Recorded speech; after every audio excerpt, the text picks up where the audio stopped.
It's so hot. Oh my god. 2 hours later.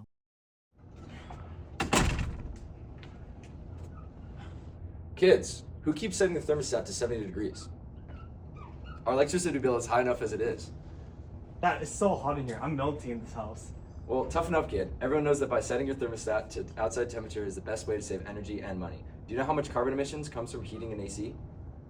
Well, why don't we just turn it off during the day? None of us are here to be hot, and when we come back, we can turn it back on. Absolutely not. Turning the thermostat on and off causes more energy to be wasted because the heating has to catch up with the house getting so hot. I saw it in a study somewhere. Is that what they're teaching in school these days? Come, look at this TikTok. During the day, when the sun is shining on your house, you have a higher temperature TH than what's inside TC. And we can see in the heat transfer equation here, you have factors like insulation, the surface area of the house, and the delta between the outside and the inside. Lowering our inside temperature, increasing the TC constant will lower our delta of temperature and save us energy that would otherwise be brought into the house.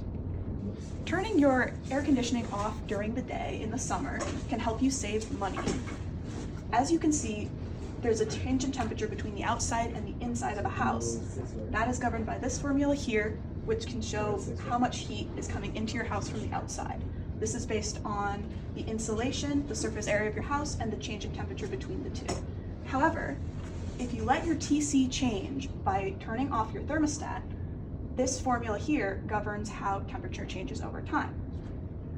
In this, Cp is a constant, the specific heat of air, M is the mass of air in your house, and delta T is the change in temperature over time from the initial cooler temperature to the warmer temperature after.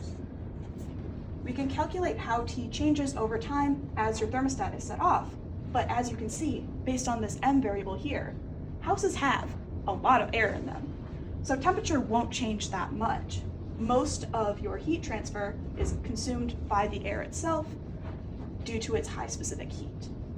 You can turn off of your thermostat to save a lot of money during the day, and the temperature will not change very much in your house.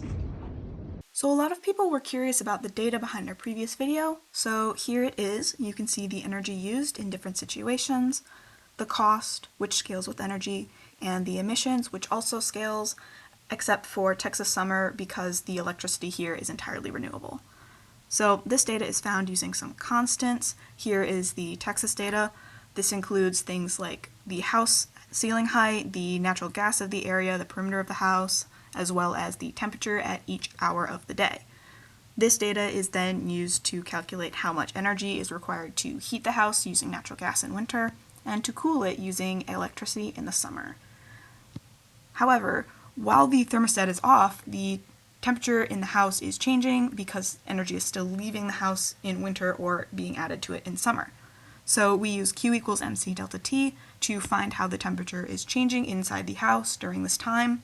We also use that formula to find how much energy is needed to bring the house back to its set temperature at the end of that time. At the end of the day, we add everything up to get a total amount of energy, cost, and CO2 over the whole day. And the spreadsheet is linked below if you would like to look at it yourself. I guess you were right. I'll let you turn it off for the day, but 70 degrees is still way too low. Fine, Dad.